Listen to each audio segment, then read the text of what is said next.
క్రెడాయి హైదరాబాద్ అతిపెద్ద property show మార్చి 8వ తేదీ నుంచి 10వ తేదీ వరకు గొప్ప అవకాశం వినియోగించుకోండి.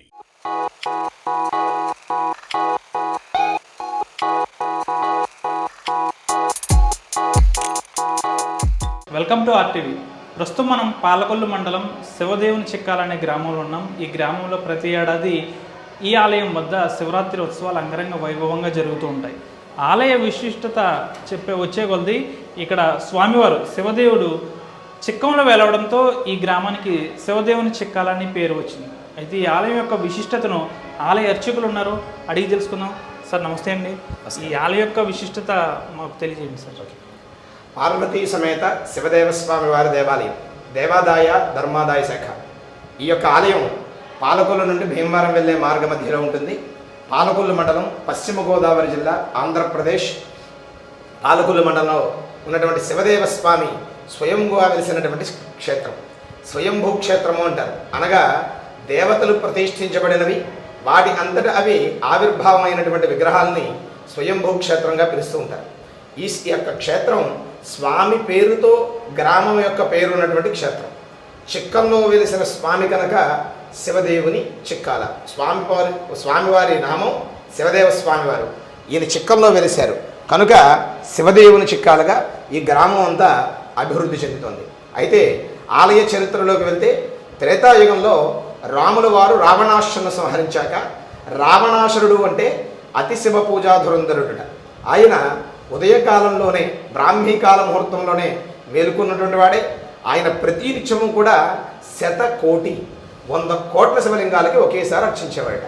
ఆయన తపోశక్తి వల్ల ఒక విగ్రహానికి అభిషేకం చేస్తే అన్ని విగ్రహాలకి జరిగేలాగా, ఒక విగ్రహానికి అర్చిస్తే అన్ని విగ్రహాలకి అర్చన జరిగేలా ఏర్పాటు చేసుకుంటారు.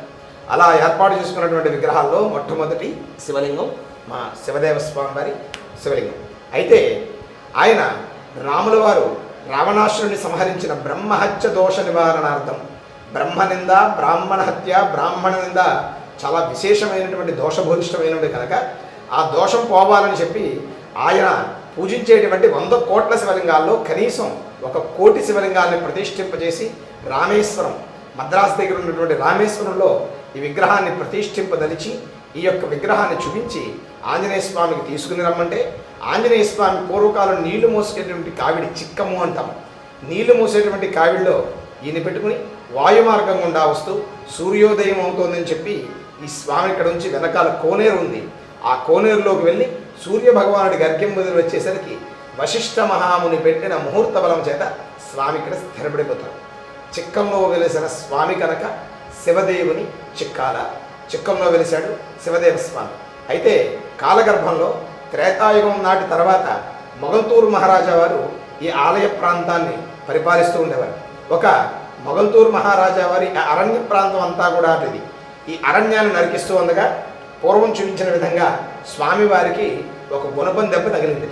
ఆ గుణపం దెబ్బ తగిలి స్వామి శిల నుంచి రక్తం కారడంతో, శిల నుంచి రక్తం కారడం ఏంటని చెప్పి ఎంత లోతు తవ్వినా భూమిలో నీళ్లు వస్తున్నాయి తప్ప స్వామి యొక్క అంతం కనిపించకపోవడం చేత అప్పుడు అక్కడ దొరికినటువంటి గ్రంథాల ఆధారంగా మొగల్తూరు మహారాజా వారు ఈ ఆలయాన్ని నిర్మాణం చేసి ఆలయ భోగభాగ్యముల నిమిత్తం కొంత పొలాన్ని స్వామివారికి కైంకర్యంగా చేశారు. అయితే నారికేల సమద్భూత త్రినేత్ర హరసంవిత శిఖయా దురితం పాపం పాపం పీడాంచమేనుధ. మనం నారికేలం అనగా కొబ్బరికాయను ఎందుకుని కొడతామంటే భవిష్యత్తును సూచిస్తుంది, మనం చేసినటువంటి పాపకర్మను తొలగిస్తుంది అని. అందుకని ఇక్కడ ఎవరికైతే సంతతి లేరో వారందరూ కూడా ఇక్కడ స్వామివారి సన్నిధిలోకి వచ్చి ఈశ్వరుడికి ఇష్టమైనటువంటి రోజులు అనగా మహాశివరాత్రి, మాస శివరాత్రి, సోమవారం, ఆరుద్ర నక్షత్రం, శనివారం, ఇలా ఏకాదశి పర్వాలలో స్వామివారి ఆలయానికి వచ్చి స్వామి సన్నిధిలో భక్తి శ్రద్ధలతో స్వామివారిని మొక్కుకుని ఈ క్షేత్రంలో కొబ్బరి మొక్క నాటుకుంటున్నారు. కొబ్బరి మొక్క నాటుకుని వారి యొక్క విశ్వాసంతో, ఈశ్వరుడి యొక్క అనుగ్రహంతో, శివుడాజ్ఞలేందే చేమైనా పుట్టదన్నట్లుగా ఈశ్వరుడి యొక్క అనుగ్రహం చేత వారు మరలా ఆ రోజు నాటికి పుత్ర సంతానాన్ని తీసుకుని వస్తున్నారు. మరలా వచ్చి స్వామిని దర్శించుకుంటున్నారు. అది స్వామి యొక్క విశేషంగా, ఆయన యొక్క విశేష శక్తిగా చెప్పబడింది. ఈ యొక్క ఆలయాన్ని ఎవరైతే దర్శిస్తారో, స్వామివారిని అర్చిస్తారో, పూజిస్తారో, అభిషేకిస్తారో వారందరూ కూడా తీరని ఇబ్బందుల నుండి విముక్తి పొందుతారు. చిక్కంలో వెలిసిన స్వామి కనుక శివదేవుని చిక్కాలుగా ఈ గ్రామం అంతా కూడా అభివృద్ధిలో ఉంది. అయితే ఈ యొక్క విగ్రహంలో వచ్చిన మహత్యం ఏంటంటే ఆ ఎత్తు, ఆ నునుపు, ఆ లావు, ఆ తెలుపు 4 కలిగిన స్వామి యావత్ భారతదేశంలో మీకు ఎక్కడా కూడా కానుజాలలేదు. అయితే ఈ యొక్క విగ్రహాన్ని మానవ మాత్రుడు ఎవరు పెట్టినటువంటిది కాదు. రుద్రవీర్య సముద్భవాయ నమః ఆంజనేయ స్వామి ఈ యొక్క విగ్రహాన్ని పెట్టారు. ఈశ్వరో ఈశ్వర, ఈశ్వరుడే ఈశ్వరుడి చేత ప్రతిష్ఠించబడినటువంటి ఈ శివలింగాన్ని ఎవరైతే దర్శిస్తారో వారందరికీ కూడా పరమేశ్వరుడు అనుగ్రహంతో అష్టైశ్వర్యాలు పొందుతారు సుమ. ఈ యొక్క క్షేత్రం యొక్క విశేషమైనటువంటి మహత్యం ఏమనగా ఈ యొక్క క్షేత్రంలో ఎవరికైతే సంతానం లేరో వారి ఇక్కడికి వచ్చి అభిషేకం చేసుకుని కొబ్బరి మొక్క నాటుకుంటే ఈశ్వరుడు అనుగ్రహంతో వాళ్ళు మళ్ళా సత్సంతతిని పొంది మళ్ళా యొక్క ఆలయానికి వచ్చి దర్శనం చేసుకుంటున్నారు. శివదేవుని చిక్కాల, పాలకొల్లు మండలం, పశ్చిమ గోదావరి జిల్లా, ఆంధ్రప్రదేశ్ దేవాదాయ ధర్మాదాయ శాఖ వారి ఆధ్వర్యంలో నిర్వహించబడినటువంటి ఈ యొక్క ఆలయంలో మహాశివరాత్రి రోజు చాలా విశేషంగా అన్న సంతర్పణ మహాకార్యక్రమం. మా గ్రామంలో ఉండేటువంటి భక్తులందరూ కూడా ఈ యొక్క స్వామివారి యొక్క మహత్యాన్ని వాళ్ళు చూసిన వాళ్ళు, పొందిన వాళ్ళందరూ కూడా ఎంతో భక్తి శ్రద్ధలతో సుమారుగా 30 నుండి 40 వేల మంది స్వామివారి యొక్క అన్నప్రసాదాన్ని స్వీకరిస్తారు.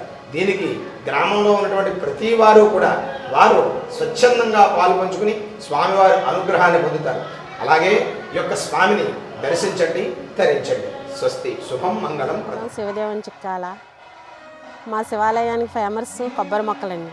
పిల్లలు లేని, సంతానం లేని వారు కొబ్బరి మొక్క పాతితే పిల్లలు పుడతారని ఆ నోట తెలిసి పుట్టినోళ్ళ మట్టికి పాతూ ఉంటారండి. సంవత్సరానికి నేను ఈ గుడికి చైర్మన్గా చేస్తున్నాను.